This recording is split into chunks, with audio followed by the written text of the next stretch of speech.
Okay. It's recording. Wonderful. All right, welcome to the IDC meeting, commission meeting. It's March 19th. And if we can do just a quick roll call, and I'll note later on who else steps in. My name is John Quorum. I'm commission chair. Who else do we have with us today? Wally Bugden. I'm a defense lawyer. Michael Zimmerman. I'm a former judge and the Judicial Council representative. Todd Weiler, concerned citizen. Real concerned. Margaret Lindsay, Utah County Public Defender's Child Welfare Representative. Aaron McKnight, representative from the Utah League of Cities and Towns. All right, and then we have a number of staff members from the IDC with us also. Did we miss any commissioners? Oh, forgive me. Yeah, Tom Ross. Tom Ross, I guess now a commissioner, actually, because that was all changed in the session. And soon to be the commissioner of the Department of Criminal Justice, which is a change that occurred with CCJJ that Senator Weiler carried the bill on. But that bill hasn't taken effect yet, Tom. I know, but the commission changed. Commissioners Thurston's bill took effect, and that changed all executive directors in the cabinet to commissioners. Okay, fine. Yeah, it's a little messy, but commissioners in what? Well, I have my ideas of why some of this happened, but in the cabinet, for years, there's been some that are commissioners, some that are executive directors. And I think if there's agencies like CCJJ that have a lot of pieces that have been added in over the years that also have executive directors, it makes it confusing. So I think it was primarily to clean it all up, and every cabinet member is a commissioner now, as I understand it. So if that helps. Thank you for explaining that. Is it likely that this will come up later on in our meeting? Also, we will be talking. Okay, so we'll get a lot more context for that. Well, the hard part, though, is now Tom wants us all to call him the commish.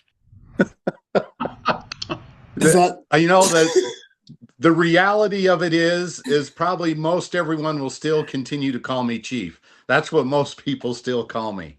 So it probably won't change much, but commish does have a ring to it. It does take me back to a TV series. Yeah. Noting that. I'm not sure the commission was the hero, though.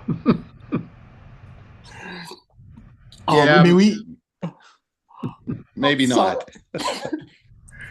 And we know we have staff from the IDC here. If you would mind, please quickly introducing yourself also. Matt Barraza, I'm the Executive Director at the IDC. Adam Troop, the Assistant Director of the IDC. Katrina Adair, Grant Program Manager, IDC.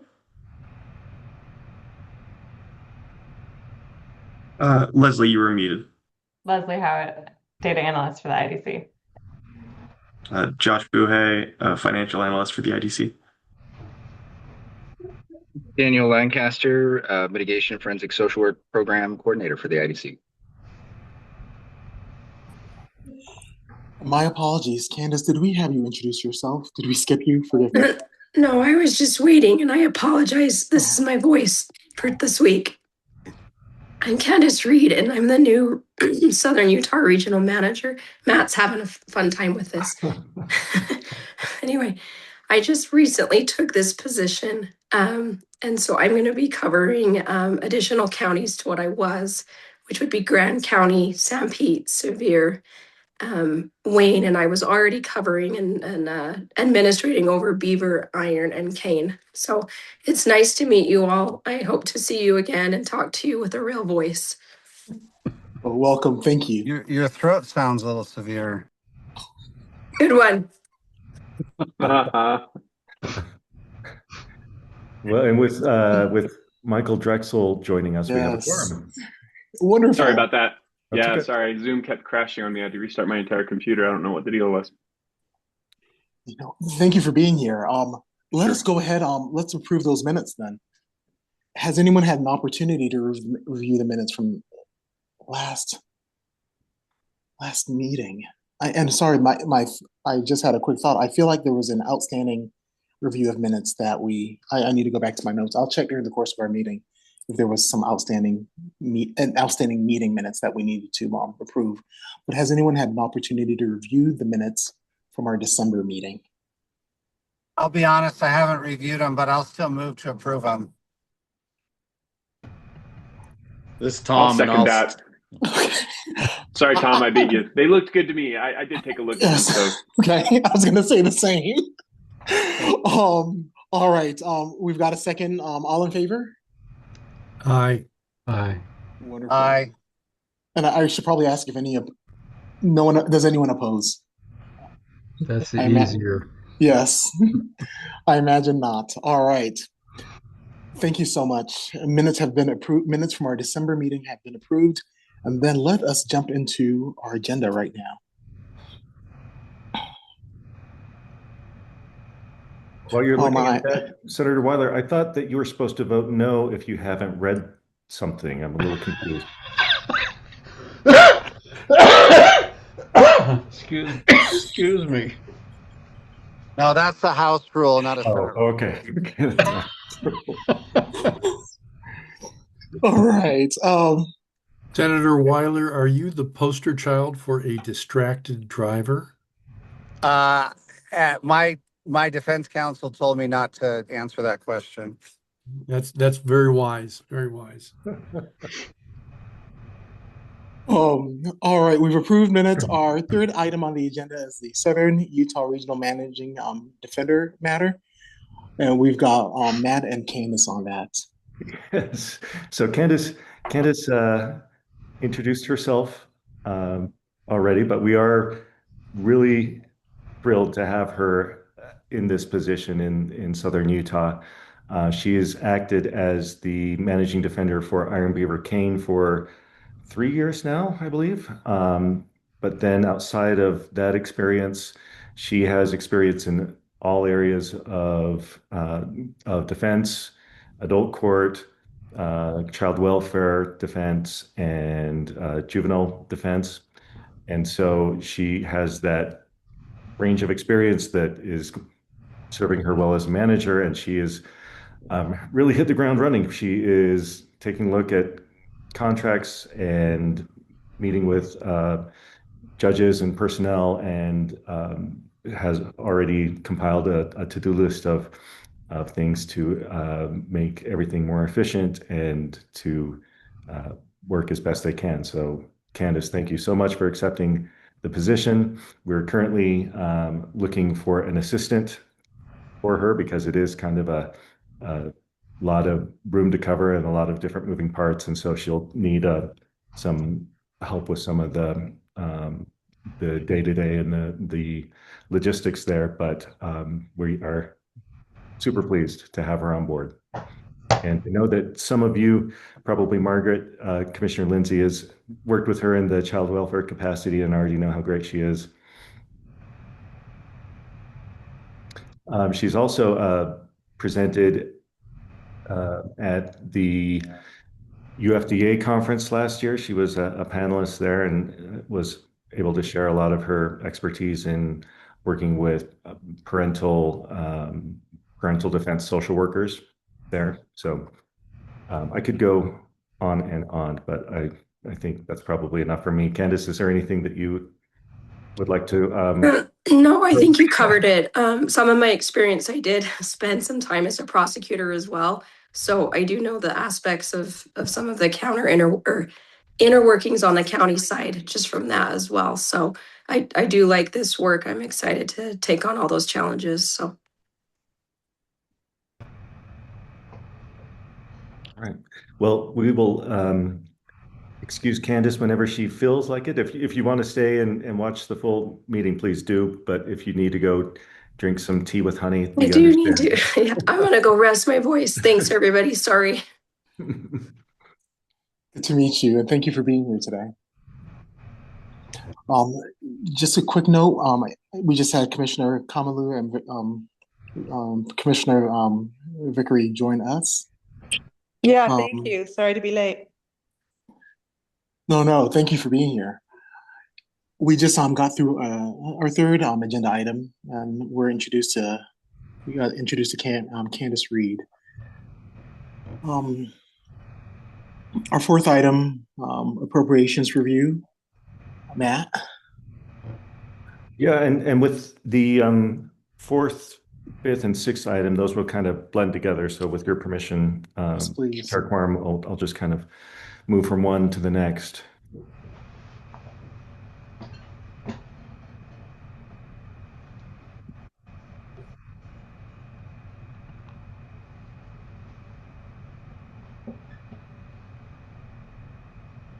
Don't mind me while I figure out how to share my screen.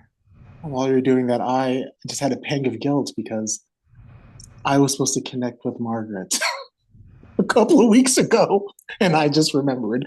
I'm so sorry. I will take care of that today. It's okay, John. I think we got it figured out. So okay, thank you.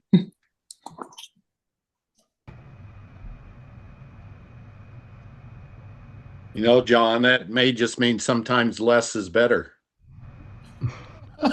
I would have just messed it up anyway. Made it a little more confusing. So that's true, but you can never have too much John. Thank you. Margaret, is that why you were telling everybody we needed a different chair? No. I'm afraid I fall alphabetically next. So all right, Matt, you've got it pulled up. We are ready for you. All right. Okay, well, welcome to our post-session review here. I'm going to start with the appropriations. So just as a way of giving some context and a reminder of how this started, we had 3 requests that we made to the legislature.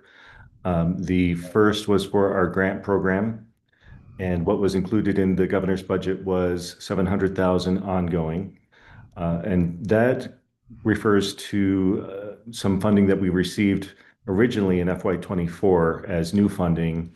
We were able to distribute that throughout the state. And since then, we've gone back and asked for ongoing to make those grants permanent. And every year, the approval has been for one-time funding. So we will be back again asking for that. But the good news is that those grants can continue undisturbed for the next year. The second request that we made is for our appellate division. What I had submitted to the governor's office was a request for $1.7 million to bring our staffing where it needs to be in our appeals department. Our appellate attorneys have twice as many cases as they can handle. The rate of the cases coming in is just overwhelming them, and that's resulted in a backlog that continues to grow. So I requested to 1.7 to bring that staffing to where it needs to be. The governor's budget approved half of that, so the idea was to scale that over 2 years. And then finally, our third request was for a compensation adjustment. Basically, over the years, as there was a appropriations error, because as our staff received COLA increases and other increases over the past few years, the appropriations didn't keep up with that. So there was this gap there. And so this appropriation request for that $233,000 was meant to address that hole. So that's what we asked for. That was what was included in the governor's budget. This is what we got. So as I mentioned, our grant program, that $700,000 was awarded as one-time funding. That means the grants can continue. However, I'll need to be back there asking for that funding again next year. The appeals, unfortunately, was not awarded. So that means that our staffing will remain as is. However, that backlog will continue to increase as it is right now. When a new appeal gets assigned to our appellate division, our attorneys cannot get to that appeal for about a year. So people are waiting a year before they're even meeting with their attorney, before their attorney is even getting started on their case. So that's a unacceptable situation that we're in. However, that's what we have to do. I'll address this a little bit more, but we do have some strategies that we're working on to see what we can do there. One thing that was helpful for our appellate division is that compensation piece that was approved, and then instead of it going to fill that hole in our IDC budget, that was moved over to our appellate division. So at least that those funds can be used to help with some cases that we have to conflict out of, relieve some of the pressure there. And we do have enough non-lapsing funds in our IDC budget to be able to handle that shift from the IDC budget to the appeals. So I've been thinking about how we can avoid this happening next year. We were very proactive, as always, with our lobbying for those funds, and we started early. I met with Deborah, who is our chief appellate officer. We were doing the rounds early on to introduce legislators to her and to IAD, and to help them better understand the challenges that they were facing. And we did have significant help from the governor's office. Sophia DeCaro, the head of the governor's office of budget and planning, was lobbying directly as well with the executive appropriations committee for our appellate division when it was looking like it wasn't going to get funded.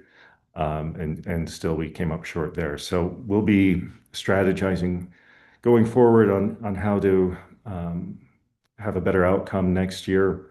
I've already met with some members of the governor's office. They are indicating that they'd be supportive of a supplemental funding next session. So basically to kind of backfill or backdate some funding for appeals and push for that. We'll also be strategizing about getting some more voices on the House side. We're very fortunate to have Senator Weiler as our biggest advocate and biggest ally in the Senate. And he's very able to get on the Senate side of things and to advocate for the IDC and for our budget. But there is the House side that I think we need some more volume there. And so that will be our focus this year, is identifying who would be a good champion for the IDC on the House side, and then also enlisting local partners, whether that's defense attorneys or county commissioners who can do some outreach as well. So that's the plan moving forward to next year, just starting early and keeping that conversation going throughout the year. So if I could tack on to that for a moment. First of all, I think Matt and Adam did everything they could do. We got a little bit lucky at the last couple of days of last session, and we got some extra funding that we weren't originally going to get. And that magic did not strike twice for us this year, so that's unfortunate. I told Matt and I wasn't joking. I think we were on the cusp of getting at least $250,000 more for the appellate, but I think on Justice for All got our money because they got added in the last 3 days, and they had J.C. Skinner and Lowry Snow, and I think that the funding that the legislature budget people look at us and then Justice for All in the same lane, if you will. And, Matt made the very astute comment, well, they're a nonprofit and we're a state agency. And so why are we competing with them? And I think that's a fair question. Stuart Rouse was also advocating for Justice for All. And so I think, they're like, oh, well, we're giving IDC all this money over here. And part of the problem is a lot of our grants have traditionally been funded through one-time money. If we could ever get all of that moved over to ongoing, so it always looks like they're giving, oh, wow, we're giving IDC all this money, but they're not, because it's just really the continuation of what should be ongoing funding as one-time funding. So that's something that we need to make a priority, I think, is trying to get that grant money converted to ongoing. And then it doesn't show up every year as like, oh, look we gave them 700,000 over here. The other thing I wanted to point out is I didn't know this. I'm not trying to sound condescending, but I didn't know this before I joined the legislature. But when Matt talks about the governor's budget, so the governor, his role is to propose a budget, and then the legislature actually holds the purse strings, and they adopt the budget. We actually had one governor a few decades ago say, why don't you put it in statute that I have to propose a budget? Because I think, the governor's proposed budget is not always taken all that seriously by the legislature. And it's ironic to me, I'll get emails every year that says, do your job and pass the governor's budget. And if you read this Utah Constitution, which none of my colleagues do, quite frankly, but that's not our job. Our job is not just to give the governor everything he asked for. Now, when it comes to IDC, I wish we would have done that this year, but it's never quite that way. So that was my commentary to supplement what Matt said.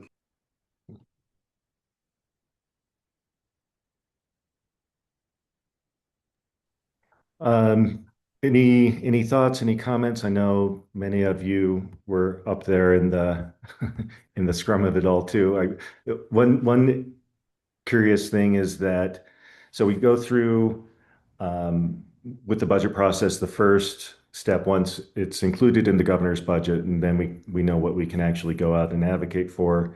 Once it goes over to the legislature, the first step is to go to a subcommittee. So we go to the Criminal Justice Appropriations Subcommittee and present our budget there, along with all the other agencies that are under their purview. And then they, once they've heard all those presentations over the course of a couple of weeks, they compile a list and they rank the requests in order of preference of what they determine to be their priorities. And oddly enough, the appellate division, that was ranked higher than the other two requests. It was ranked higher than our grants and then that compensation piece. And yet, for whatever reason, the grants is the one that ended up getting through. So, I think it just is kind of a very hard to predict process, and never quite know how it's going to end up until you actually see the final draft of the bill. Well, and despite all of our best efforts, the legislature as a whole, they still don't really understand what the IDC is, what we do exactly, and how the different requests break down. So I think a lot of that ranking stems really from ignorance more than anything else. And let me just ask, if I could, Matt, two questions as a follow-up to your presentation. Yeah. Number one, do we have an IDC AI policy, and are appellate attorneys using AI? I'm not saying to draft the briefs, because I recognize that's a no-go, or not even to research the briefs, but like to summarize the trial record and to create timelines and to maybe summarize and organize trial exhibits. Are we using that AI component? Because I know, in my law firm, we're still trying to kind of crack that nut, but I and others are using that for some tasks, and it's pretty amazing, the results. So I'm wondering, what is our appellate division's use of AI? So their main use right now, and this has been very recent, I think just over the past couple months, is with their Westlaw accounts. There is a AI built-in feature to it that does help with like the tabling of briefs, and I think that's kind of what you're referring to there, where they are able to save a lot of time because it takes all the cases that they cite in their brief and then organizes it and gets that tabling done that otherwise takes a lot of clerk time or a lot of attorney time to get that just right as how it's supposed to be. I think they've been a little cautious, of course, with drafting and making sure that there's none of those hallucinations that you hear about. Yeah. And that's why I'm saying I'm not necessarily Yeah. asking for legal research or even Yep. drafting of the brief. Mhm. Although I will say that AI can give you a pretty good first rough draft of a lot of briefs. I've been amazed. I'm not talking about the research. I'm just talking about the structure and arguments and organizations. So one thing that I would strongly recommend, and I could help with this, maybe we could get an attorney or two from the community or from the through the bar to come in and do a little internal, how you can use AI to speed up your practice. And I'm saying this in the spirit of we didn't get the money and trying to maybe cut down that year delay. The other question or inquiry I had is, I know a lot of law firms like mine. I work at Christensen and Jensen with Mary. We bring on like externs, like from BYU, and they're not allowed to do paid work for us. And I'm wondering, and I'm offering to champion this, but if your appellate division could create some projects, they wouldn't even have to have a client, a defendant's name attached to them. But if your AI department, I'm sorry, if your appellate division could say, hey, here's 12 research projects or here's 16 research projects that we could really use some help with, I would be happy to shop those around town for summer interns and externs to work on for free. If that, so those are just two ideas that I had that maybe we could help out the appellate division without, this extra money that we were hoping for. No, that clerk idea is fantastic, Senator. So I really appreciate that. We did, a couple of years ago when our budget wasn't quite as stretched thin, we had quite a number of law school students doing clerkships and doing research, just doing 10 hours a week or something like that throughout the school year while they got some experience. But we've had to really scale that back. And so we currently have 2 law clerks who are working for us, Sure. but being able to farm some of that out to different firms, that's a fantastic idea and a generous offer.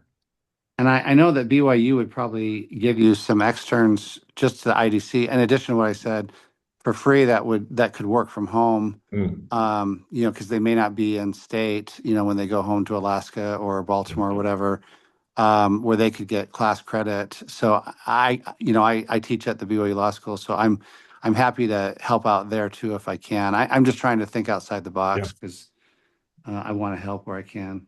No, I appreciate that.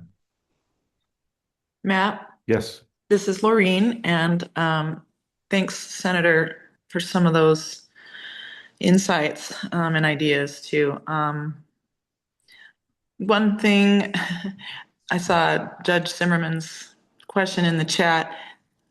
When I'm in UAC meetings, when we meet Thursday for Utah Association of Counties every Thursday morning during the session, it didn't come up this year, but it's come up in the past. And I've been able to raise awareness with all the other counties and with the UAC staff that, hey, this is a really big deal to help advocate for, that money.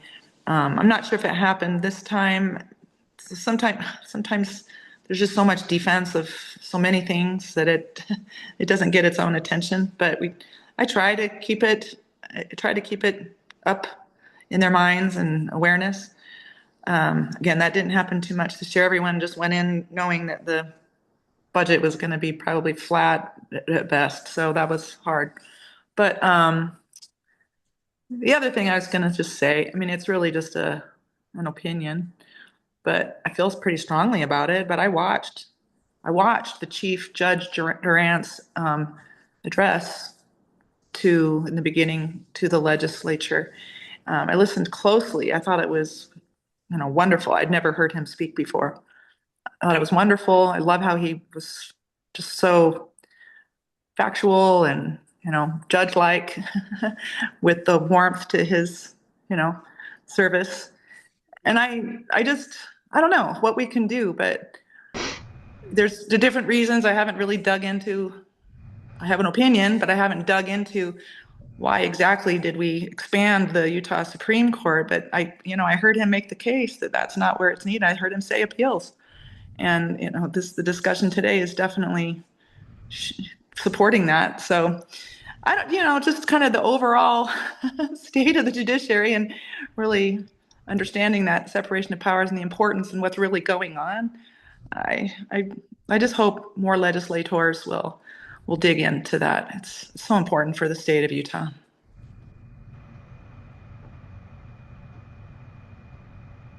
Yeah. Thank you, Lori. Matt, Hey. Sorry. Hey, John, this is Tom. Yes. Maybe a couple things, and I don't know if these are relevant at all. But I always, in the role that I'm in and having conversations, whether it's funding or policy, I'm always trying to look for the big things that are playing out in a session that might have an overreaching impact, potentially, even if I don't know for sure. I'm at least kind of looking for that. And I know, as Matt and I have talked about the funding, there were only two priority areas for CJ for the CCJJ this session, and that was the IDC funding and the sexual assault victim funding. Those were the two things that we were advocating for. And I had conversations with EAC chairs, executive appropriation chairs, Jerry Stevenson and Val Peterson in the House. Had conversations with the chairs of the executive appropriation, criminal justice appropriations, Senator Brammer, Representative Gwynn, Representative Ballard, and trying to, like you do at the beginning of any session, you're trying to make the case for your priorities in hopes that they will be funded. One thing that played out during the session in the House side, and Senator Weiler may have opinions or not on this, and I'm not saying this drove it, but we certainly had a very fairly significant, I would say, attack from the House side on defense itself, and maybe looking to remove defense voices from the commission, CCJJ commission, or the Sentencing Commission. That was legislation that moved forward. And I know on the House side, there was a lot of rhetoric about a particular case that played out in southern Utah, that some saw it as the guidelines that the Sentencing Commission does as the problem, and therefore the defense voice on the commission being too quote unquote liberal, and therefore that's what's driving this. It makes me wonder if some of that played out, at least on the House side. That we weren't hearing that on the Senate side, but it was a pretty big conversation on the House side. That's one piece. And the other side that's been more specific to, now the good news on that is that didn't end up happening at the end of the session, but the conversation still occurred, and that can have sometimes damage that reaches out beyond any one specific item. But I also told Matt this as well, that on the executive appropriations side, the chairs did challenge us on why are we asking for funding from criminal justice to pay for social workers? And their belief is that social workers should be funded through social services funding. That's easier said than done. That it's very difficult to split budgets, agency budgets between different committees. That I don't know that that's that common. Maybe it's not common at all, but I don't really go and advocate for CCJJ budgets in social services. But that was an issue that was raised, and the chair even brought that up in our public committee presentation. But I think he still wants to talk about that. I think I don't think it's a question about validity, because Representative Gwynn came to the defense of the program in Weber County. That Representative Gwynn is the chief of police in Roy, and talked very positive about the good things that have come from having the social worker program, which obviously the IDC has on their staff, who's done a great job. But he also agreed that that should not be funded through criminal justice funding. So anyway, I don't know if Senator Weiler has any thoughts on that, but those were two things that came up that I wondered and didn't know really what the impact would be till the end of the session. But the way things ended up with the funding, I don't know. I just wondered if that in any way played into it. Yeah, let me give you my perspective on both of those issues. So first of all, let me start. Unfortunately, Representative Gwen did not file for re-election, so this was his last session. And so we're going to lose that police chief perspective. And then Tyler Clancy, who's been a friend to the IDC, also did not file for re-election. And so we're losing two of the voices we did have in the House. So I think we're actually taking a step backwards there. Number two, all of this sentencing commission stuff, it came down to this consternation over Judge Torgerson and what he said and what the media reported. And I think what he said was unhelpful, and I think it was ill-advised, especially taken out of context, talking about privilege of the defendant and how anyway. But the speaker, who I think often shoots first and asks questions later, he immediately came out last summer, some of you will recall, and said that Judge Torgerson should be impeached. Well, the Senate pushed back really hard on that and said, well, yeah, what he said was not ideal, but we're not going to ruin his entire career over, one comment that was made, without realizing it was going to go public and be, maybe twisted in a different direction than it was meant. And also, he's been a pretty good judge. Judge Torgerson benefited a lot from the fact that he was law school classmates with Senator Mike McKell, who's in Senate leadership, and Mike McKell immediately took, a stand and kind of rallied the senators around or against impeachment, kind of circled the wagons. And so I think out of frustration that the speaker had kind of come out and said, we're going to impeach him for what he did. And it was also related to the sentence that this particular defendant got, which was squarely within the Sentencing Commission guidelines, and was basically consented to in a stipulation by the prosecutor. So the speaker kept on hearing the defense of Judge Torgerson. Well, he just followed the Sentencing Commission guidelines. He just followed the guidelines. You voted for the guidelines. The legislature approved these guidelines. And so then, out of frustration, I think the speaker turned his shotgun from the judge to the Sentencing Commission and said, well, there must be a problem with these guidelines. And gosh, if these guidelines would allow that type of sentencing, then we need to fix the Sentencing Commission, because there must be too many liberal voices there that are letting these sex offenders off too easily.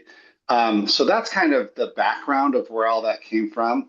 And fortunately, Senator McKell and I and others were able to, prevail on the speaker. And that bill that was aimed at the Sentencing Commission it got less worse and less worse as the session progressed, and it landed, in a halfway decent place. But it's also a negotiation tactic that works. Is you start off way over here, and then if you can come back, you still kind of end up in with some of what you wanted, and that's what the speaker got, and that was his only bill this session, was his bill targeting the defense attorneys on the sentencing commission. And so it didn't land in as nearly as bad a place as it could have, but that's the backdrop on both of those. And also, the Senate's been holding, I just want you to know, and I'm a senator, so this is all self-serving, but we've also been holding the line on not impeaching Judge Gibson. And so you did see the House come out and pass a resolution condemning her with no teeth. It was not voted on in the Senate. It was just designed as a House resolution. And so, the Senate's not perfect, but out of those two bodies, we're often the more calming, force, which I think is by design, where we're not up for election every 2 years. But there are still some House members who are frothing at the mouth to impeach both Judge Torgerson and Judge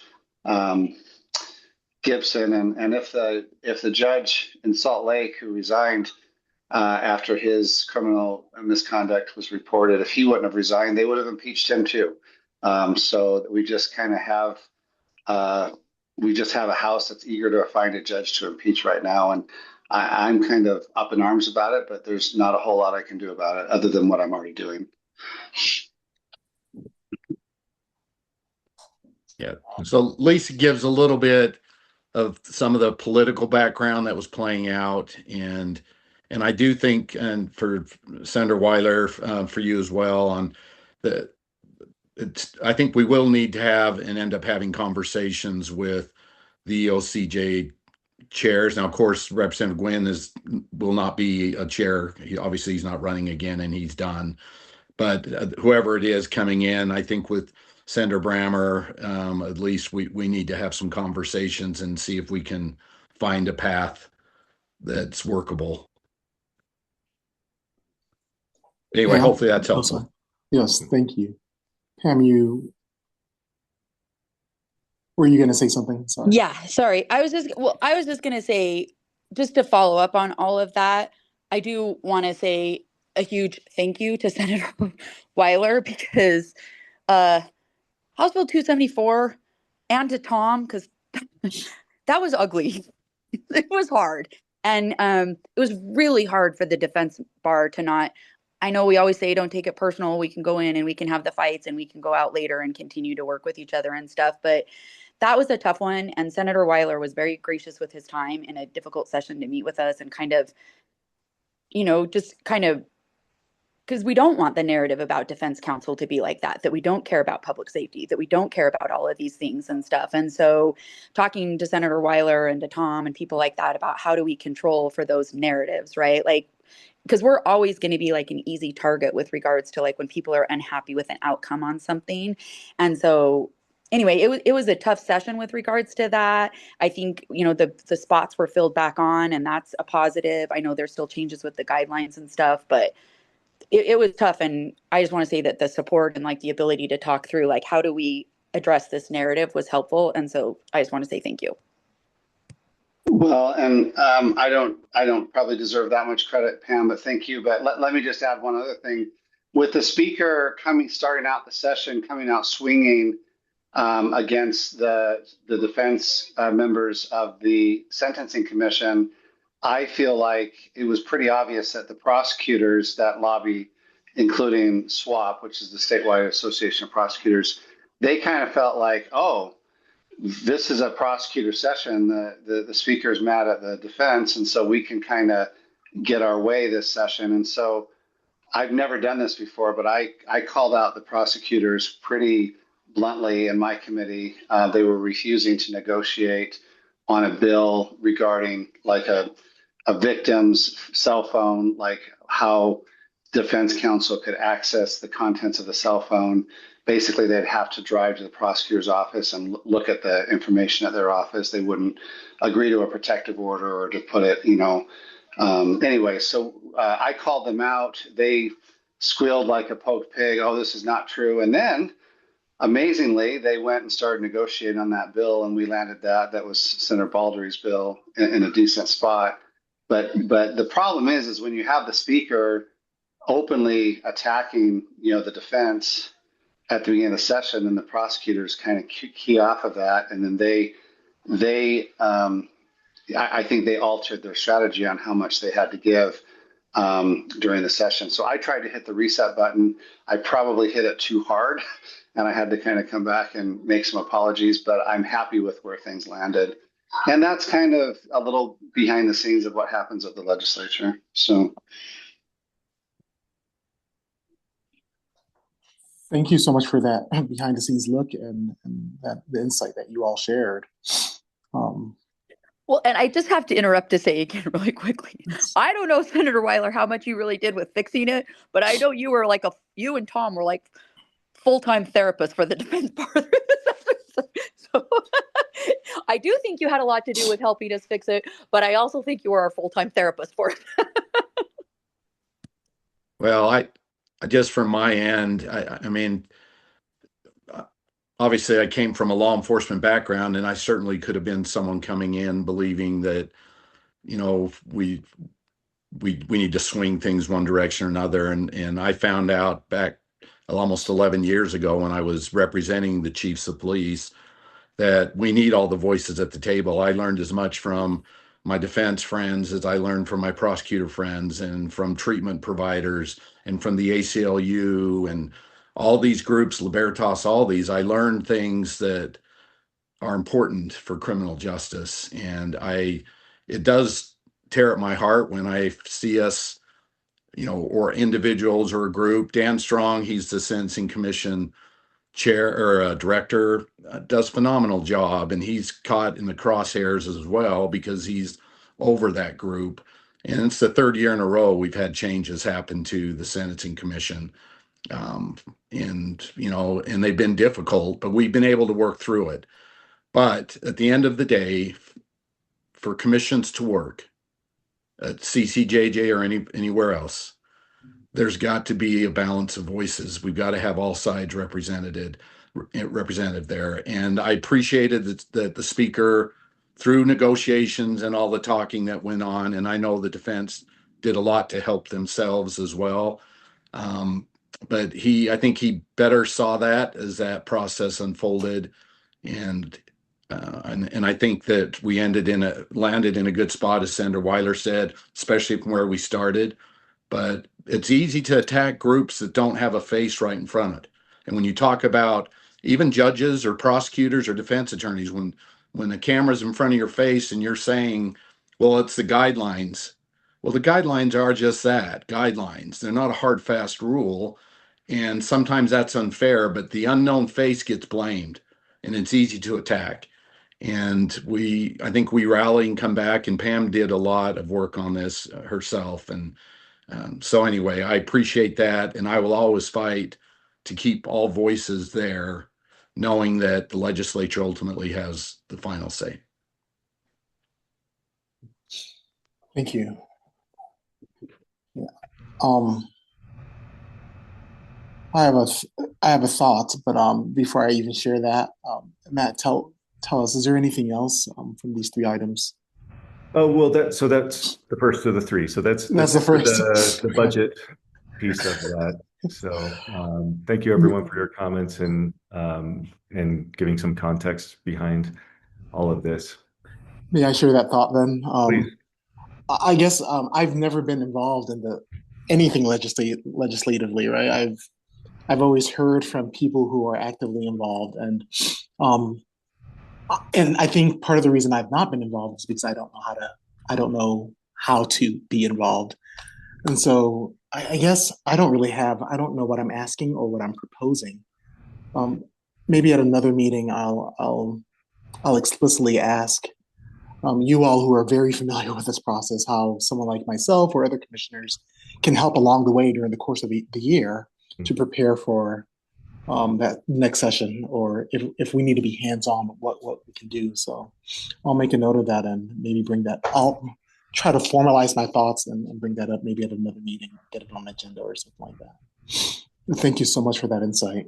Well, we definitely will take you up on that offer. I'm going to be getting together. Pam has volunteered to lend her expertise to identify who we need to try to meet with during the interim, and then we will reach out to commissioners to accompany us to those meetings to explain what we do, explain what IAD in particular does, and what that process looks like, and why they need those additional resources. Thank you. And just so it's not lost, I know this group knows, but the impact on counties, jails, when we get these constraints and these delays, like it's real money, right? And it's real lives. And I don't know, somehow we've got to get that narrative understood better. Yeah. I'm trying to think of the perfect, analogy of having to wait like that.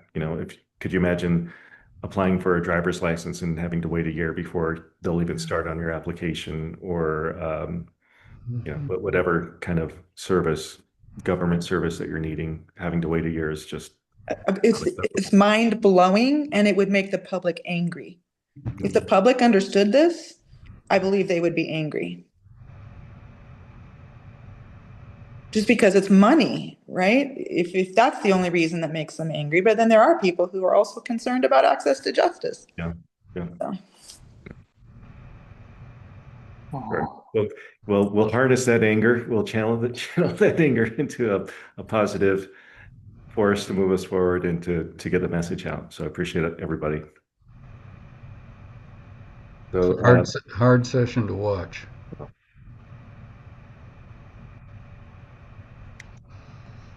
So the next topic that I wanted to bring up is related to the grant funding. As I mentioned, we have the 700,000, which is actually not new money. This is a continuation or extension of grant funding that was awarded in the first place back in FY24. And because things have been flat, we wanted to revisit one of our policies. And so up until now, if there is the presumption, and this is something that we included in our strategic plan, that once a grant's awarded, if the money's still available, those would be renewed from year to year. That brings some stability and some predictability to the counties, which they really appreciate. And it also is helpful just to keep those services that are needed going, so that you don't have an attorney being cut and then having to absorb those cases, and that can be really disruptive, not only to the system, but then to the clients that are being served by that position. However, nothing is meant to be without review or without scrutiny. And so what we've done year after year is, if we as IDC staff notice that a grant is not serving its intended purpose, we work with the county to see if that can be improved. And then if not, then those grant funds are pulled back, they're put back in the pool. And we've had counties, and when this has happened, ask, well, can we just use that money for a different purpose? And our response has been, our policy has been, no, that needs to go back into the pool. And then any request would be considered along with any other requests that might come in that year.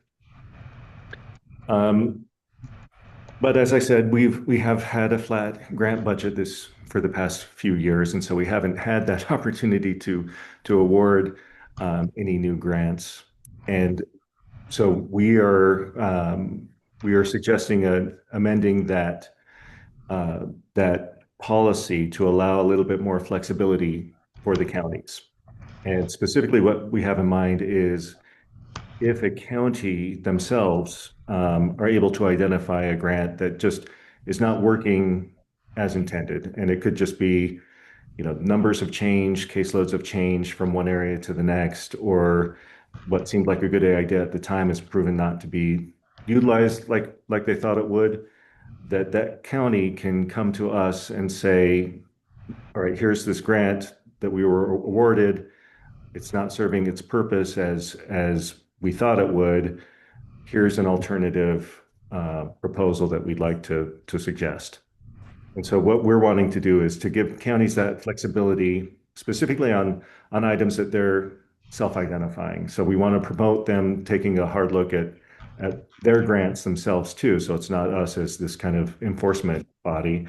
And then also having kind of a reward built in, an incentive that if they do find something that's not working, that they could keep that for the other purpose, provided it goes through the process of having staff review it and then the commission reviewing as well and signing off on that. That's would be happening in conjunction with our normal review process as well. So both tracks could operate, right? So we as IDC staff, if we do notice something that isn't working and can't make it work, if there's a monitoring issue or a county is not responsive to our requests, then yes, we can still pull that funding back to the main pool. But if a county identifies it, if they're working well with us to brainstorm alternate uses, then that funding could potentially remain in the county. So we wanted to present that to the commission. We've talked about it pretty thoroughly amongst ourselves here at the staff, but we wanted to get some input from you commissioners. I had one question. Are you talking like county or are we talking systems? Systems. There's so many line items that are cross county. Yeah. Hey, Matt. Right. Yeah, we would treat the regional projects as an entity. Yes. Matt, this Tom. So a couple of things, or maybe a question. I can definitely appreciate where there could be value in doing something like this. I think we all want to be good partners, and this is truly a partnership between state and local governments, and or partners, regional partners, as Margaret was saying. And I think we want to find ways to encourage, improving that however we can. And I can see where that could be frustrating or difficult to have money pulled back and then need to be reallocated at a later time. A couple things though to at least put on the table as we talk about this that I think are worth considering. It's more common and we do a lot of grant funding within our agency. It's more common that we pull the money back and go through another process to put it back out for the very reason probably of who's the decision maker in it. Now, I think I heard you say that even if one of these groups wants to, request a different use for it, it would still come back. You'd bring it back to the commission and the commission would vote on that. So maybe there is a path, but the risk is that if the money's not being used the way it was intended, and the money's pulled back into a pool and then everyone's bidding for that pool again, then there may be new things that are being done in other spaces that could be more appropriate for the funding, that now maybe doesn't have that same opportunity.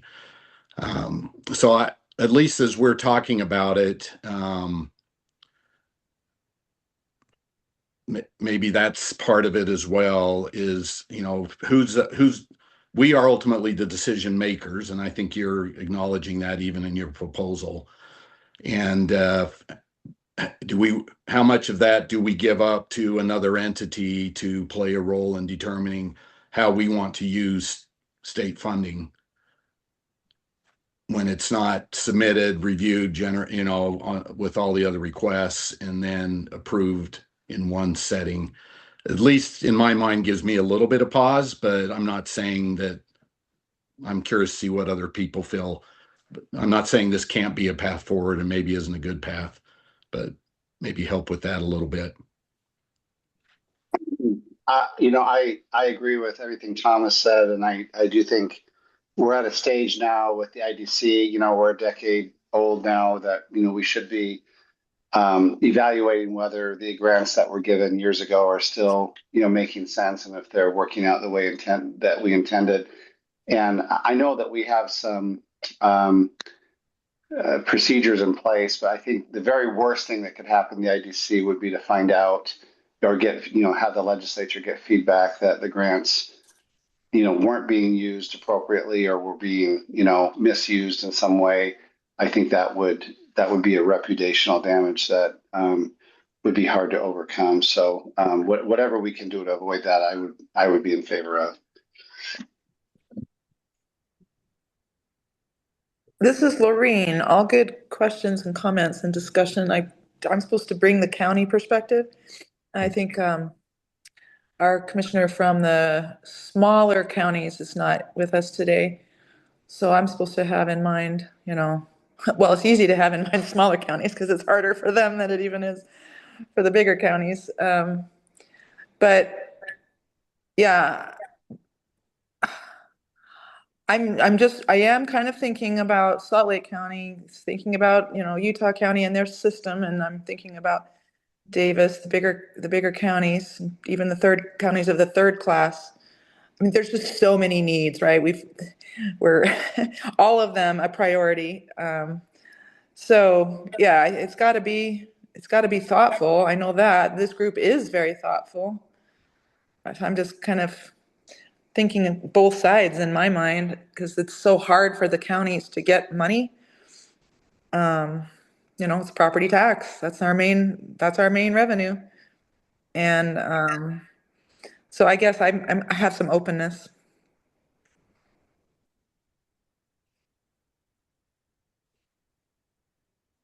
I wonder whether, given the tone of the last session, with regard to courts, with regard to criminal justice, if this is a good time to go there.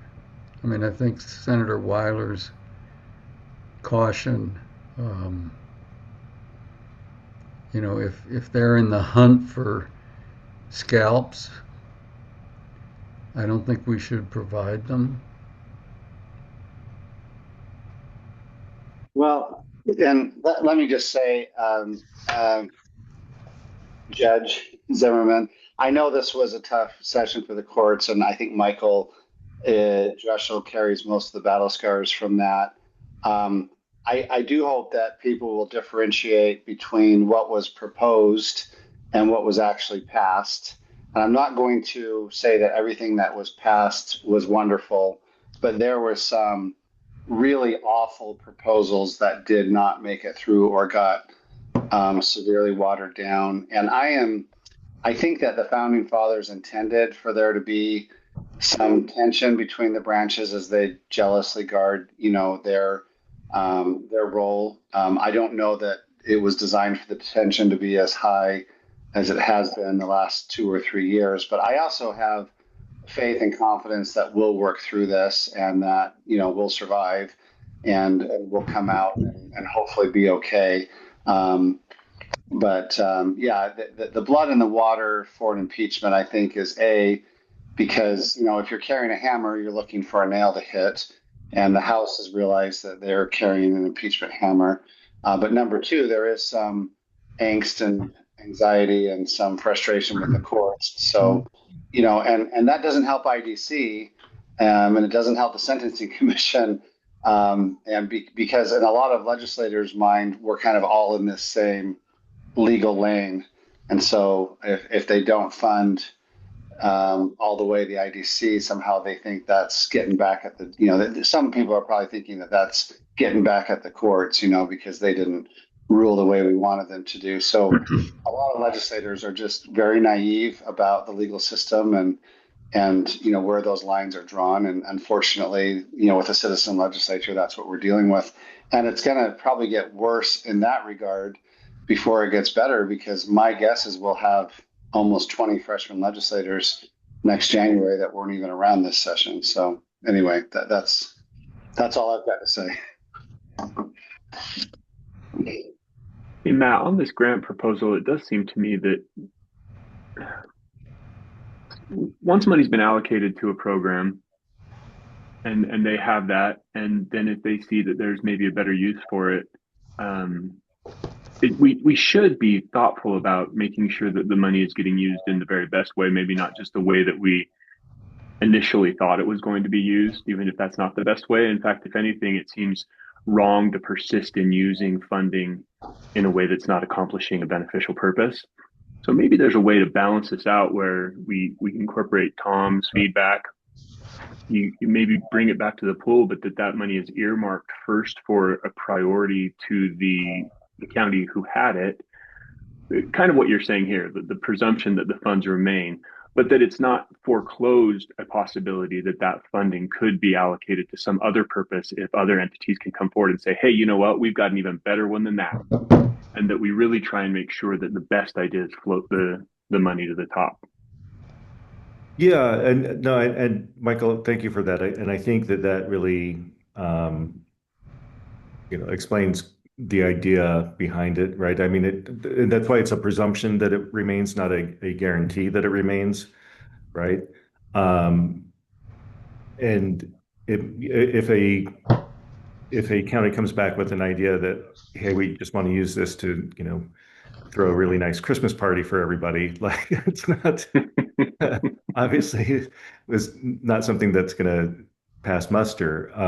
And alternatively, like if they have maybe a pretty good idea, but county next door is in dire straits and they are so understaffed that that there's ineffective assistance of counsel happening, maybe that presumption is overcome by the very acute need of the county next door. I mean, so I think we can have it be flexible enough and responsive enough so that we're addressing those two competing interests and that tension there.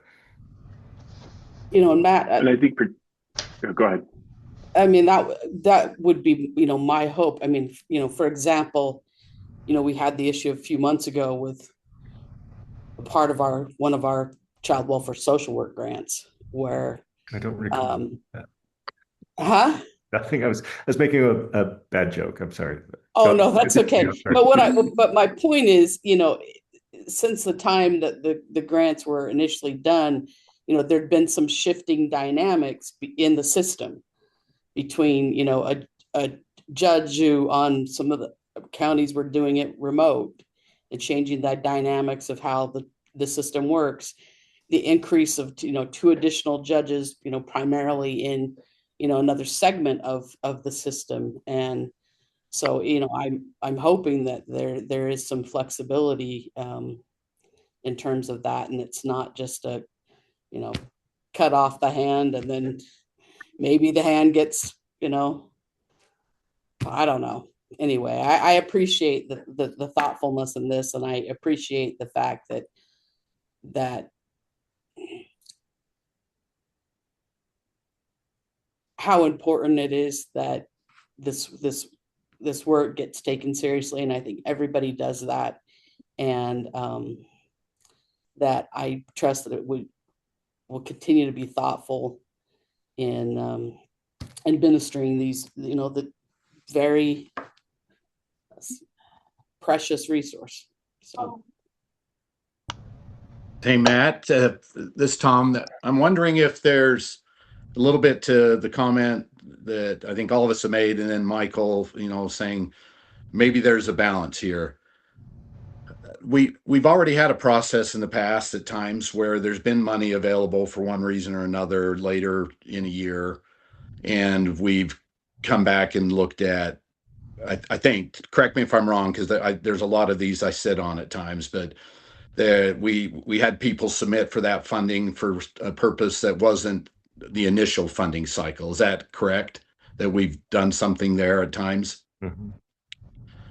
So I'm wondering if, I think the risk is that it appears in any way that we're approving money as a commission and it's going out for specific use that we've all approved it for, and then somebody changes it in a local setting, and maybe we don't fully understand. I mean, it comes back as a one-off. I think that could be hard for the commission to maybe fully know. But what if everything you're saying, which is probably going to take a little bit of time anyway, they're going to get the money's going to be allocated. They're going to start down a path, and then they're going to find that maybe this isn't working as intended. So if some period of time, maybe a few months have passed, and if we just had the ability at some point in that granting cycle to have money come back in that's not being used the way it was intended, they can make a recommendation as to how they would better use that money. And we would consider it all at the same time instead of individual requests from different areas. I think that'd be hard for the commission to really know what's important or not. Right. And I probably should have included this as part of it, that this would all be part of the annual grant review process, right? So it's not intended to be a mid-year modification or anything like that, because you're absolutely right. Like if somebody is saying, hey, this grant funding isn't working out and nobody else knows about it, right? That there's this money that could be available to other counties and they're not put on notice, or other systems, and they're not put on notice that this is up for grabs potentially, then that's a problem, right? That is definitely something that is not fair, to be simple about it. But what my intent is with this proposal is that kind of an annual review when the grants come around, because we do our data collection. Leslie gathers all the data.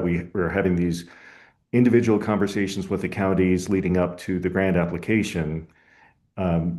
We would be able to tell them at that point, tell everybody, at essentially the same time, hey, if there's something that's not working for you and you have an alternative of a grant that's been one of those, renewals that's been awarded years ago. So it's not necessarily a new thing, or could be something that was awarded just that year prior. But regardless, bringing it forward as part of the annual grant review, staff can make recommendations to the commission. The commission is reviewing that in the context of all the other grants at the same time. And so there is that opportunity to weigh whatever request is from that county who has self-identified this issue, together with any new requests that are on the table at that time as well. Yeah, it sounds like there's probably a path forward in this that meets all of the needs, and then we're clearly able to say that the commission made this decision, understanding what all those needs are and still prioritized. Yeah. Matt, I would also suggest, and as a commissioner, I think I'd only feel comfortable if a local government entity wanted to avail themselves of some sort of presumption that they are communicating with us early and often about their view of how the grant is functioning, and that we not be caught flat-footed, like we're all thinking, oh great, this, we've got grant money over here, it's accomplishing an excellent purpose, and then a year down the road suddenly we hear that it's been rocky road, it's been not ideal, it hasn't accomplished what any of us thought it was going to. If that hasn't been communicated to us until the very last minute, and then it's like, by the way, now we're wanting to, I don't know if I'd be comfortable with the presumption under those circumstances. So I do think early and proactive communication, real transparency, real partnership, I think then gives me a better sense that, yeah, of course, let's consider a presumption to keep that in your system. No, that's an excellent point. No, I like that.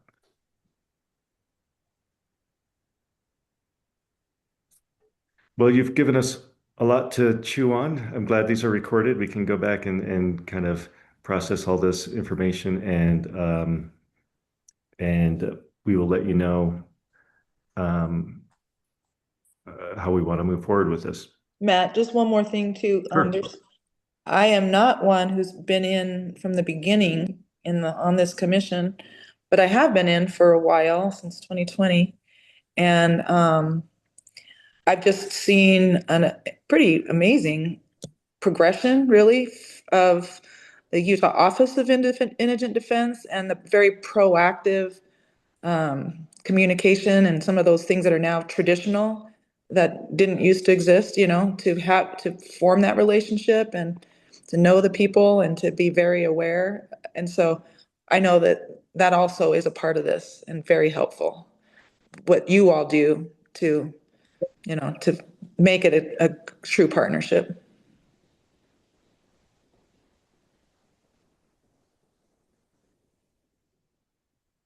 Thank you for that discussion.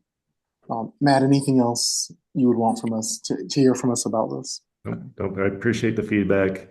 I appreciate the thoughtful attention and the expertise that everybody brings to this commission. It's really incredibly helpful. To the temple. We have some background audio coming from one of our mics. Okay, so finally, let's turn to the legislative review. Some of what I was going to discuss has already been discussed in the context of the prior conversation, so this will be a little brief. But here are some things I wanted to highlight. I'm going to highlight some things that affect the adult. Love you guys. It was good to see you today.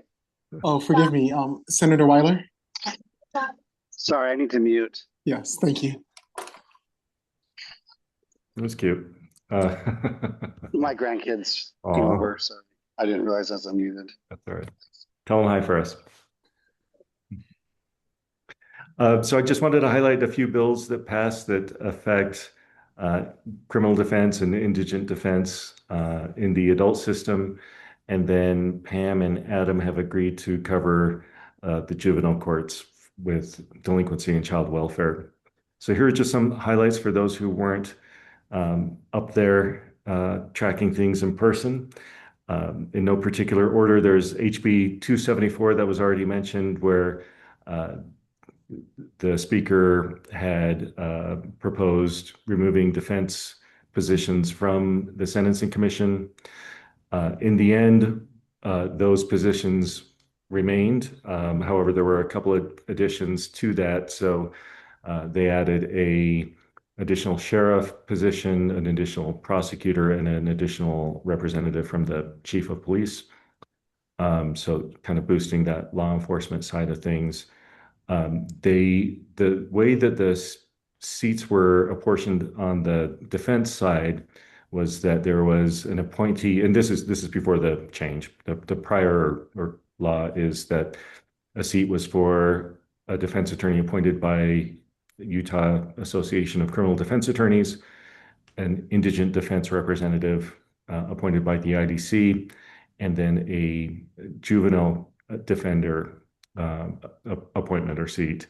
Those distinctions have been just combined into 3 defense attorneys appointed by UACDL, with one of them needing to be from a rural county, a rural practitioner. So we'll be working with UACDL just to make sure that there is somebody on the Sentencing Commission who understands some of those challenges that come with being a public defender that private attorneys might not be as cued into. So it's important to have that voice on there, especially when we're dealing with these kind of high volume, the high utilizer laws that are pretty unique to public defense work that a private attorney might not be that familiar with. HB 495 is a bill that addresses some of the procedure for capital cases, for death penalty cases. Specifically, it adds in some procedures that tighten up and set new procedures for individuals who might have affirmative defense against the death penalty because of intellectual disabilities. So in a capital case, if the prosecution indicates that they're going to seek the death penalty, then there's a mandatory inquiry into whether the defendant is intellectually disabled. If that person does not want to participate in that inquiry, then they cannot later claim that they can't be executed because of intellectual disability. There was some amendments made that kind of made that a little more flexible. They had a pretty strict cutoff with the IQ initially, which is not really best practices when you're determining whether somebody is intellectually disabled or not. There is a case in front of the U.S. Supreme Court that addresses that very issue, whether a state can have a firm cutoff without taking other factors into account. So that was softened a little bit. There are also some timelines for competency claims once a person has been sentenced.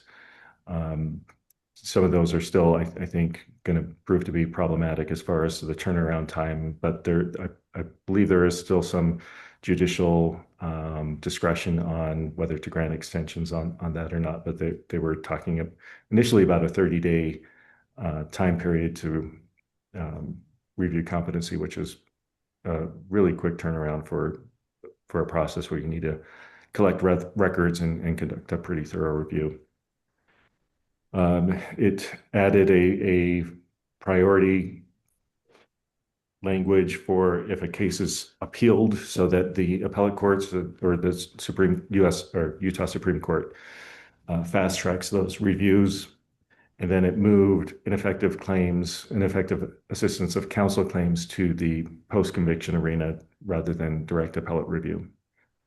And if I could, Matt, I took Please. a pretty hard look at this bill, and I understand in a room full of defense-oriented people, I may be unpopular, but my concern, I didn't want to pass something that was going to make Utah a huge outlier, and I don't believe this did. I think Arizona and several other states already have laws that are comparable to what this was doing.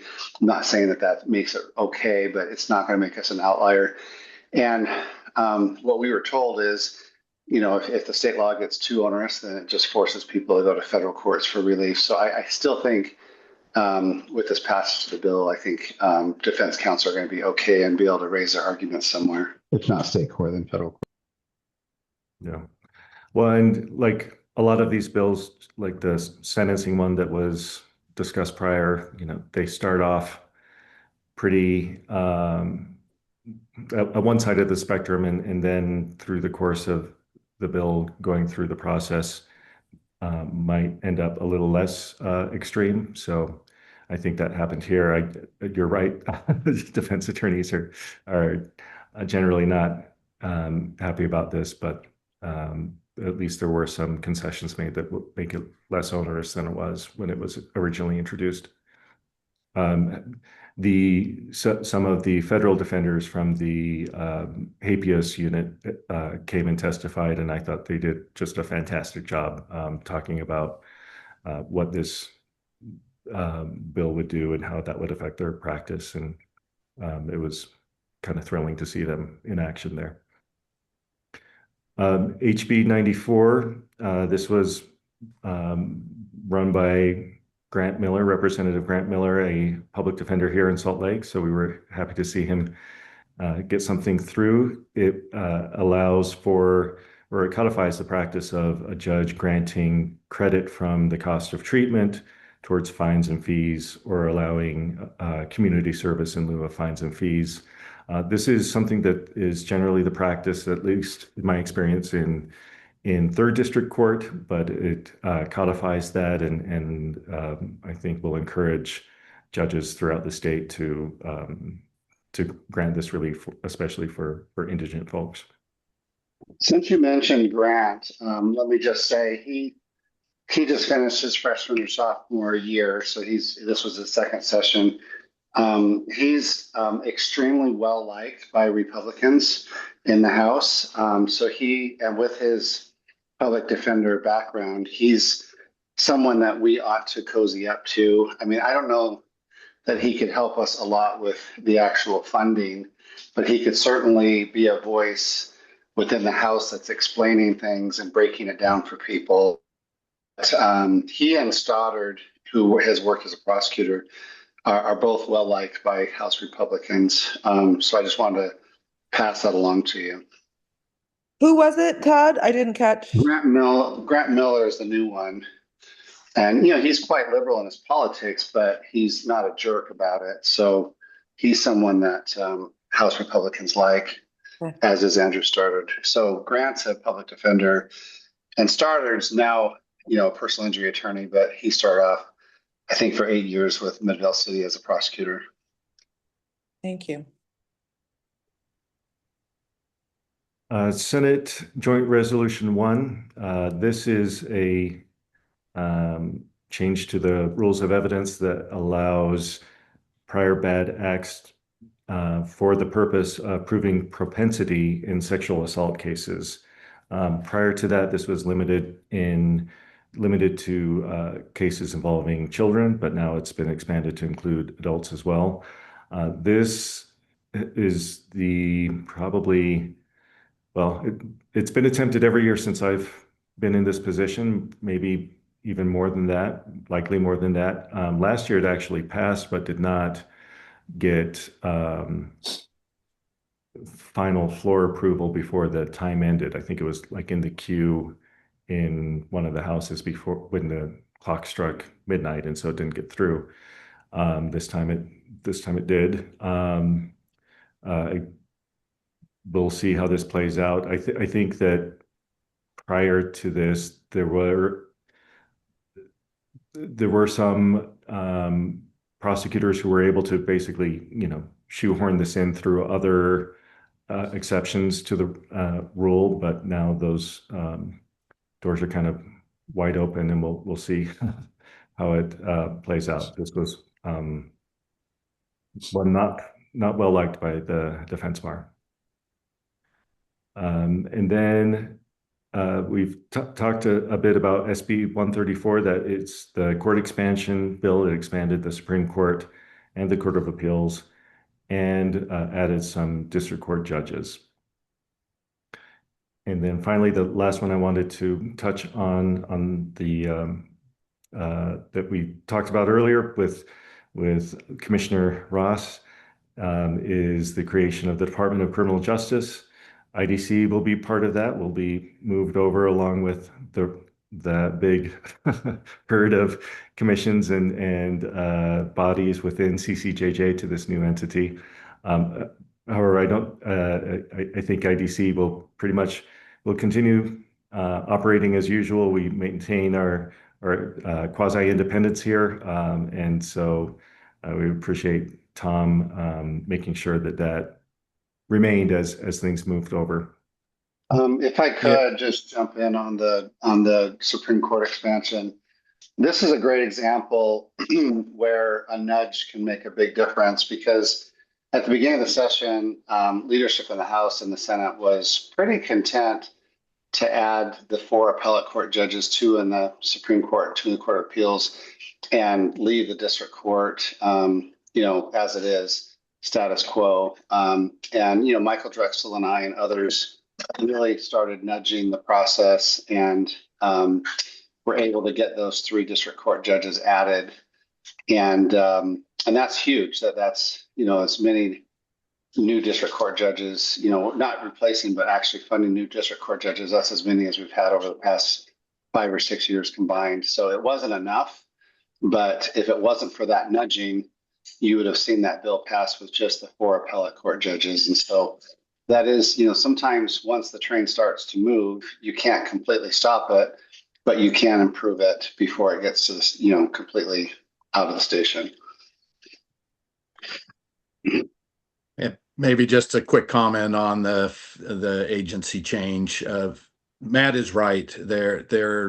You will not see anything change in how IDC operates and functions going forward based on how it was being run when, we still are CCJJ, but before the change. This was not driven by a problem with how organizations operate internally. The problem is from the governor's office through to the organization, who does the governor's office coordinate with in agencies, and making sure that there's an organizational structure that has that hierarchy and then it flows down. A big part of this as well is of just fitting in an organizational structure that isn't so linear. CCJJ's had a lot of pieces added over 40 years that is just a linear look. And anyone that goes and looks at an organization like that, it's confusing. I came in with one deputy director. So two of us are responsible to manage an agency now that has roughly 85 employees, $75+ million a year, 11 divisions. It was an impossible workload issue. And as the state has moved into, appropriately so, moved towards strategic plans and pay for performance. Just to give you an example, I have 10 direct reports currently. That added 50 meetings a year for me. And so part of it was setting it up so this organization can structurally fit what it's entitled or what it's intended to. The legislature, the governor's office can put pieces in and it fits. The Commission on Criminal Juvenile Justice doesn't fit a lot of what we do. It fits a very important role of what we do, just like IDC with commissions and these boards and councils. But we do much more than that. We have a significant grant process. We do all the criminal justice grants really for the state. We have research teams, we have data teams, we have the Office for Victims of Crime. We have a lot of pieces that are attached. So it will help with that. It will put whoever sits in my seat going forward when I'm done. They'll be able to come in and actually have some support administrative staff that can help manage an organization that needs more communication flows up and down. But as far as IDC, the IDC and JPEC are the only two commissions that I will continue to be assigned to. And that was really for the reason that Matt just mentioned, is they are more independent, and they should be. JPEC is also in a very similar spot, although JPEC is attached as well to the Judicial Council. But the roles they play are unique. So it's not, they're going to continue to have their function and operate like they do, with Matt really being the lead voice as far as the agency. But it'll also keep me involved, hopefully in a more of a positive way. I want to believe that's been a positive relationship. But even so, keeping the commissioner involved with these organizations that hopefully can be helpful, and also help to, when issues do come forward that become embattled. JPEC has been caught up a little bit they've been caught up a bit, really, in the judiciary battle that's been played out over the past year and a half. But a real credit to Mary Margaret, who is the executive director at JPEC, and the executive team. They've done a great job of working with legislators, and I think JPEC is in a better place, although there will still be changes coming forward that will likely impact JPEC and how evaluations are done. But at least they're at the table and they have a voice. That's what Matt does with IDC, and all of you will have that voice. So I think it's going to be very helpful. The state is going through a branding process right now, and this fits very well in what they're saying. And CCJJ is a good example. If you don't work with CCJJ, you don't have any idea if we're a state agency, if we are just a nonprofit group, or if we're just a commission voice. It doesn't really clearly speak to what the agency does. The Department of Criminal Justice allows all those pieces to fit within it and have that commission voice. CCJJ will still be the name of the commission and the overarching commission, and have all these groups still lined up there, but they're within the Department of Criminal Justice. So it, I think, puts us on a good path. I really appreciate Senator Weiler's help. The drafter, Paige Nelson, did a phenomenal. It was a 450-page bill, and so we were able to get it done. It had unanimous support, with the joke at the beginning that was made with the one legislator who votes against every bill in the House that she hasn't read voted no, because she hadn't read this bill. But it was very well supported. through the legislature. Our stakeholder groups, we were not embattled with any of our groups. I think people saw the value, and I appreciated Senator Weiler's help with this one. Thank you. Maybe since you brought up Tom, Michael, or somebody could give us a quick summary of where that JPEC bill landed. I know they can now consider whether a district court judge is getting reversed on appeal over and over again, which I thought was a reasonable change. And I think judges can now appear at some of those commission meetings, and that those meetings would be subject to grandma. Were there other changes made to JPEC, Michael? Yeah, there were. So the abuse of discretion component of it that you just mentioned is actually something that JPEC is in the bill instructed to study how and whether to use that as a meaningful metric. I don't think JPEC felt like it was ready for prime time, and neither did we, in terms of the implications of how you measure it and what it means. The legislature has imported into statute the case under advisement timelines for the appellate courts. Those have always existed in court rule, and so now they exist in both places, in the statute and the court rule. That is how long a judge in the Court of Appeals or a justice in the Supreme Court can take after the case is done with briefing and done with oral argument to circulate a first draft of the opinion in the case to their colleagues, with the idea being that when case numbers are lower in front of the appellate courts, they should have fewer cases that need to take a long time to get their opinions out, right? And still be compliant with performance standards. We're a little bit concerned about that because I guess if those are in statute, the legislature could say, well, you've got a week to circulate an opinion, and if you don't, then you're not compliant with performance standards. I don't know if it'll come to that. The other things that it does is it does tell JPEC that they can find ways to interview parties who appear in front of judges to get feedback from the parties about how the judge performed, and then circulate that to voters in the voter information guide, which can be a double-edged sword because parties may not stay focused on what makes a judge so much as did the judge rule in my favor or not. JPEC is studying that carefully, and I don't know if they have full resources to go ahead full time with that. So we'll see. It did provide a little bit, like $34,000 of funding. So it's not there wasn't a lot of funding that came with that bill. And to Michael's point, and we see this in bills that come out every session, especially in criminal justice side, that data, for example, we're not sure what we can do and what we should do, but we're going to go down a path and trying to figure it out. And Michael's right, like the litigant piece, there's a lot of questions about how helpful or harmful this will be, but we'll look and see what's available, what those what a potential process could be, and maybe over that a period of time things will start to come forward as maybe what best practices. But certainly some concerns, but it landed in a much better spot than it started out. And there were some things that JPEC needed to have fixed in their statute that this bill did as well, that Senator Brammer carried. So that was appreciated.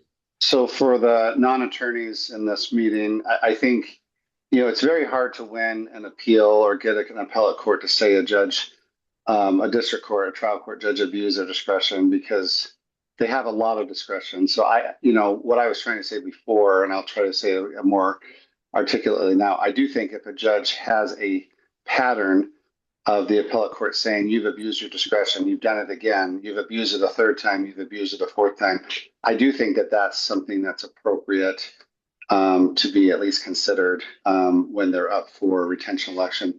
The other thing I want to say on moving the timelines to the rules, I didn't have a big problem with that because those timelines had already been in the rules for a long time, and I understand it's different to put them in code. And I think that the impetus for that was Judge Gibson not only taking eight and a half months after summary judgment was fully briefed to issue her redistricting ruling last August, but then she waited until 20 minutes before the deadline to issue her second ruling in November. So I do think because of the consternation over those rulings, that a lot of people are, felt like a judge could game the system by waiting until the last minute or the last, waiting so long to issue their rulings that it did affect what other remedies were available. So that's all I'll say about it. Thank you for that insight and background. Matt, anything else? That is it for me on my end, but then Pam and Adam, we're going to do a quick update on child welfare and delinquency law. Sorry, before you go, Laureen, did you have a comment? This might be just the place, just a quick question for Tom. So Tom, after last year's session and the plethora of bills and laws, I just remember you saying that moving forward, your office was like you were trying to encourage, I don't know if there's anything that gave it any teeth, but you were trying to encourage legislators to talk with your office early on and then, you know, kind of have a little bit of a guidance role on whether, you know, whether it really needs to be a bill and a law. I don't know. Am I remembering something correctly, and how did that go? You are remembering correctly, and the governor did an executive order on this as well, trying to do, CCJJ has offered up to do a quick analysis on bills for legislators to let them know on something that they're trying to address, what current statutes already touch on that in case they just want to tweak an existing statute, or whether, you know, increasing penalties or reducing penalties, what the guidelines have, what the typical practice is for someone that is a second-degree felony on a sex offense, for example. How much time are those individuals on average doing in prison? We would provide that input. And what's been interesting about it is there's definitely less bills this year that increase penalties from last year, and there were fewer that passed the session. And the legislature deserves as much of the credit controlling that as anything the governor's tried to do or that we've tried to do. We definitely have a lot of legislators, more legislators, I think, coming to us earlier in processes asking for input, which I really appreciate. I don't know how much of that's directly attached to this executive order, but a lot of them are, and it does help with their bills. And even though this was a very difficult session, I think where we landed at the end ended up being far better than I thought it was going to be, you know, 3-4 weeks in, and probably as good as any year that we've had, with a couple people could argue a couple things that they really felt uncomfortable about, but that happens every year. So I think we're on a good path. Thank you. I'm going to take credit for some of that, because there were some, you know, younger House members who approached me in the fall and in the winter about, you know, not opposing their bills or maybe even floor sponsoring their bills. And my first question, you know, and I'm talking about Tierra and others, you know, Nicolene and others. My first question always is, what stakeholders have you talked to? Have you talked to CCJJ? And I said, I wouldn't even consider, you know, sponsoring your bill until, you know, or, you know, I'm not going to take a position on your bill until you get some stakeholder input. And so I have been, you know, because I chair, you know, a powerful committee in the Senate, you know, some of the House members have figured out, well, gosh, we better get Weiler on board early rather than have him work against us. And so I have been pushing people in your direction. Maybe the executive order helped, but I'm not sure that many legislators know, or even, if I could say, care about the executive order. And then Neil Abercrombie, on behalf of the governor, he did a good job of reaching out to legislators and saying, hey, I think this might be something we can do without your bill. And I actually reached out to him on 2 of mine, and I held 2 of my own bills and worked with the governor's office to kind of get some of what I was searching for in a bill. And so anyways, I do think that's helpful. And there was a push from our leadership to try to pass less bills this year. And we did. We passed 43 less bills than last year, which, you know, it's a start. It's 10% less than what we did last year. Almost 10%. Thank you. Yeah, good to hear. Too many bills, too many laws. And thanks, Senator. I know you, I do recall now as you were saying it, because I had a couple legislators say it to me, and I really appreciate you doing that. That's one of the reasons you're one of my favorites. So you're always trying to help the system. Oh, go on, so go thank on. you. Hey, thanks, you all. We've got to devote some time to Pam and Adam now. And I'm sorry to leave you with so little time. I don't see any public here, so I don't imagine that we'll need to spare time for the public. But Pam and Adam, please go ahead. Well, it's okay because I felt really busy during the session, but it turns out not much happened in juvenile court. So I don't know what I was doing, but there was a lot happening.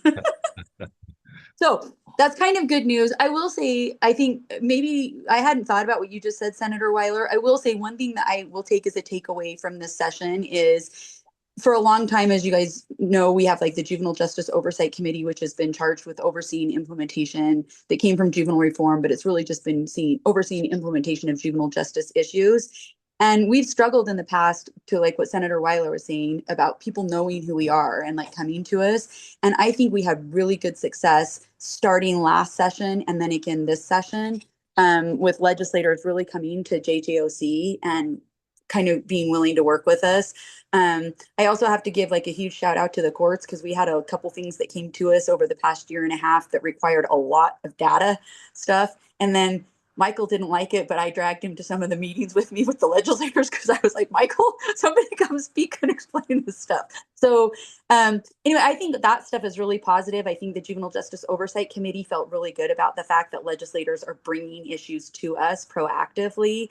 And so we had some good success with that. As Senator Weiler said, Representative Peck did have a bill that she brought to us like a year ago and then continued to work with us all summer.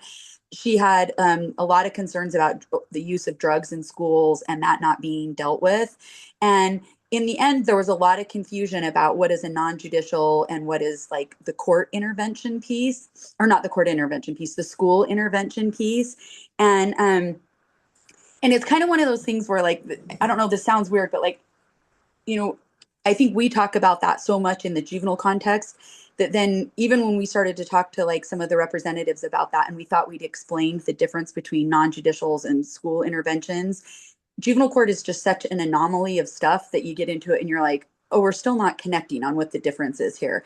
But that bill did bring up some issues that pointed out that there was some real confusion. There was really significant confusion about how schools can respond to drugs in school, how law enforcement can, which then resulted in Juvenile Justice Oversight Committee putting together a lot of training sessions for school administrators and folks about how they can intervene with drugs. And we have another one planned in May at the Promising Youth Conference again, which is a really good one for schools because about 900 school attendees between teachers, counselors, and administrators attend that one. So it was helpful in raising those issues. The bill did codify how searches can happen. It really just codifies the Supreme Court case. But the big piece was it was wanting to make some changes to the non-judicial stuff. And in the end, what we did is we were able to really work with her and say, it's not the non-judicial piece that you're bothered by, it's the school piece. And so what we did is we put a cap on how many times a school could do a school-based intervention. Schools have the ability right now to, the first time they catch someone doing something at school, depending on the level of offense, they can immediately refer it on the first offense, or they can do a school-based intervention. This just basically said, go ahead and do your school-based interventions. But if you're dealing with the same kid, by the time you get to the third situation, you need to just send them to court. And then the court will proceed and decide if it's going to go through non-judicial or go through the petition process. So that's kind of the big one with that. We worked on that one a lot. Like I said, the courts pulled a ton of data on that. We worked with, I think we had 5 meetings with her over the summer about that particular bill. Representative Wilcox also helped in the end. Senator Weiler helped in the end. And we were able to meet with her and I think land in a good place with regards to that. And I think she was very appreciative of Van, the staff member for CCJJ that's over Juvenile Justice Oversight Committee and working on all of that. So I think that was one that started out giving us kind of a lot of consternation. And by the time we kind of started to whittle down, it wasn't necessarily that it was so many cases. It was kind of like the underlying policy of if we start to whittle away at the non-judicial stuff like this, we kind of end up in a situation where how robust is the non-judicial process. And anyway, it ended up being a really good conversation and I feel okay about where that bill landed. House Bill 48 is a bill that was Representative Lisenby and Senator Collimore. It dealt with the recidivism definition. And if Tom wants to chime in with that, like he can, but it changed the recidivism definition stuff also. But the juvenile piece that it dealt with is it dealt with changing how and when a young person who's being transferred to the adult system can be if they can be provisionally housed in a youth facility before they're transferred to the adult system. So right now, if a kid gets sent to the adult system, they start out their adult sentence in a juvenile court, but they will go serve the rest of their sentence in prison. This had to do with, should they get that opportunity? It was for a very, very narrow population of kids. What was concerning to me about it is that it was really about one case, and there was no confusion about that. That was quite clear. It was about this one case, and it was because the prosecutor and the sheriff in that area had not understood the law and had communicated the law differently to the victims. And so it was kind of wanting to go back and retroactively fix it. The thing that was bothersome to me about it was, one, there was a narrative about juvenile court and that like our secure facilities are really just like playgrounds for kids, and that it's not very, like, not really addressing public safety. And to me, that was really concerning because I feel like I don't want to not emphasize the importance of a young person losing 5 years of their life to a locked facility because it's a locked facility with this address versus a locked facility with this address, if that makes sense. Like, lockup is lockup, prison is prison. They are different. But the reality is they've been removed from the community to protect public safety. And there are different resources in the juvenile court, but are still the same consequences and liberty interests. So that was a big thing. And again, it's really changing for the first time, being able to go back and retroactively change where someone is housed, not because of their behavior, but because of a mistake made on the front end and lack of understanding. Senator Weiler did make some changes. I think they were made on the floor, Senator, that you were able to make those that I'm very appreciative of, because it gives the ability it requires that counsel be appointed if they do it on the back end at the Board of Pardons level. Like I said, this is impacting maybe 2 kids or something, right? And I, even if it does, I still don't think this kid will get moved. But I think it was the narrative surrounding it that was really, really bothersome to me, because it felt very dismissive of, this child is locked up. I realize that he is locked up because he did a terrible, terrible thing, but he is locked up in a youth facility. He's wearing somebody else's clothes. He's sleeping on a cement slab. He eats when he's told to eat. He visits when he's told to visit. He goes to school. And he, at 25, is going to go to prison and serve an additional 30 years. That is what this kid's future looks like. And so I just felt really frustrated by the narrative that the juvenile court system doesn't appropriately hold people accountable. That was really bothersome to me. And I think that's an education issue. But again, on that one, people did work with us on it. The last one, that there is one other one, SB 167, again, a JJOC thing. Senator McKay did come to us early on and ask for questions about some school stuff. I think that this was making some changes to the reintegration plan. This also solidified that JJOC will be in charge of implementing some of the training as changes and things happen, so that we don't see with what happened with Representative Peck's concerns perpetuate. So that's another big positive, I think. The last one that came up was House Bill 465. This is where Michael got roped in and had to get in the fun. But there was a bill about wanting to create suspended detention time for kids. Representative Oxia ran it. She did work, again, really well with juvenile justice oversight. But this is also, I think, a good example of, this is a bill that came up mid-session. And in an attempt to want to work with her, we were working really, really fast and through a lot of things. And in the end, what her original goal was isn't remotely what the bill was.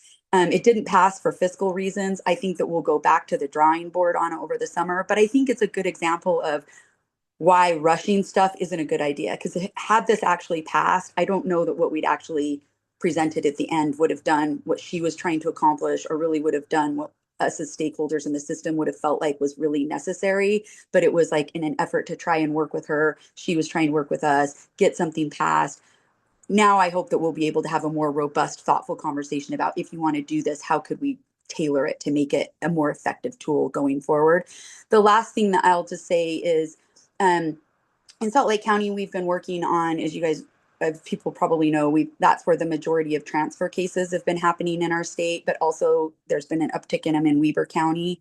And so Salt Lake County has had a pretty robust youth violence thing that they have through a federal grant that we've been seeing some really positive stuff through.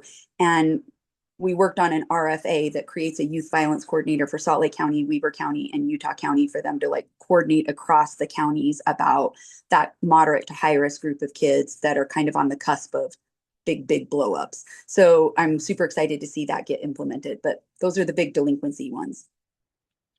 Just real quick, because I know we're out of time, John, but I want to give a huge shout out to Pam in the work that she did. It was a tough session, and she was phenomenal, and she was willing to get in and have discussions when sometimes you wonder if it's worth your time.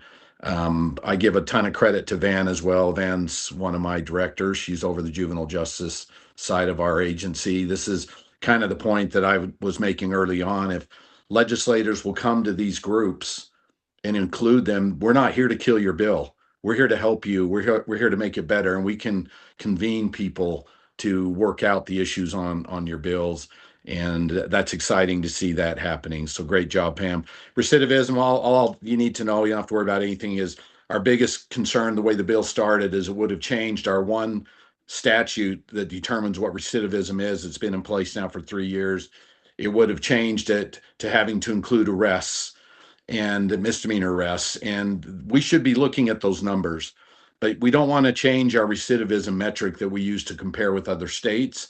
That's already in statute. And to Representative Lisenby's credit, she allowed us to change it so that we will keep that metric.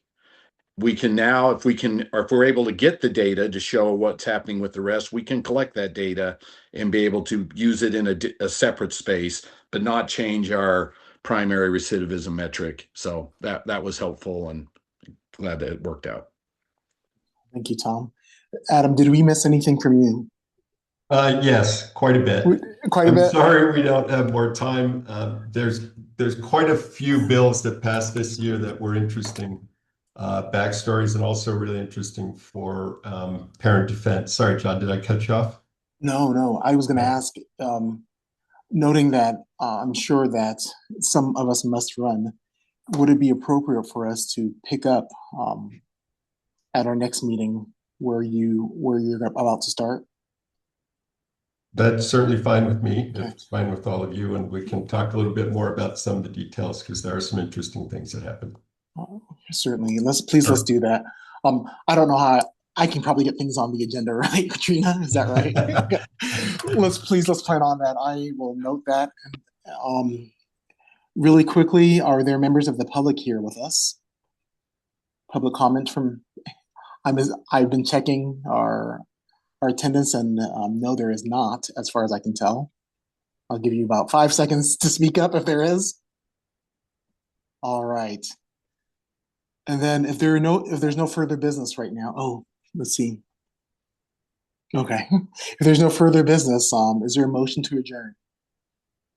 I guess do we have a quorum? Or should we all just hang up?